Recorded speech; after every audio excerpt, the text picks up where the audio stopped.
car? If so, consider yourself pretty lucky. For about 1/3 of the population, looking at a book while moving along in a car, or boat, or train, or plane quickly makes them sick to their stomach. But why do we get motion sickness in the first place? Well, believe it or not, scientists aren't exactly sure.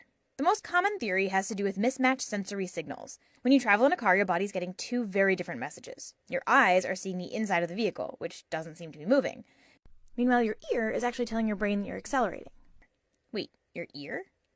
Yeah, your ear actually has another important function besides hearing. In its innermost part lies a group of structures known as the vestibular system, which gives us our sense of balance and movement. Inside there are 3 semicircular tubules that can sense rotation, one for each dimension of space. And there are also 2 hair-lined sacs that are filled with fluid. So when you move, the fluid shifts and tickles the hairs, telling your brain whether you're moving horizontally or vertically. With all these combined, your body can sense which direction you're moving in, how much you've accelerated, even at what angle. So when you're in the car, your vestibular system correctly senses your movement, but your eyes don't see it, especially if they're glued to a book. The opposite can happen too. Say you're sitting in a movie theater and the camera makes a broad, sweeping move. This time, it's your eyes that think you're moving, while your ear knows that you're sitting still. But why does this conflicting information have to make us feel so terrible?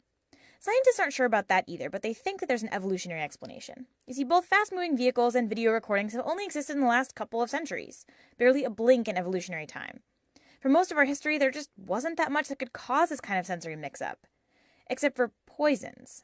And because poisons are not the best thing for survival, our bodies evolved a very direct, but not very pleasant way to get rid of whatever we might have eaten that was causing the confusion.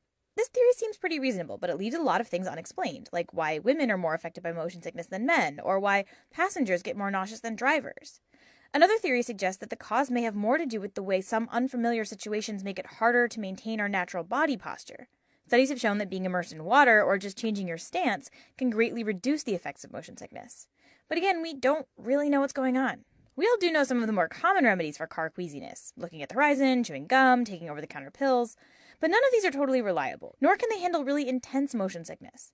And sometimes the stakes are far higher than just not being bored during a long car ride.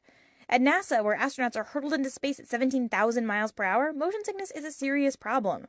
So in addition to researching the latest space-age technologies, NASA also spends a lot of time trying to figure out how to keep astronauts from vomiting up their carefully prepared space rations. Much like understanding the mysteries of sleep or curing the common cold, motion sickness remains one of those seemingly simple problems that, despite amazing scientific progress, we still know very little about. Perhaps one day the exact cause of motion sickness will be found, and with it, a completely effective way to prevent it. But that day is still on the horizon.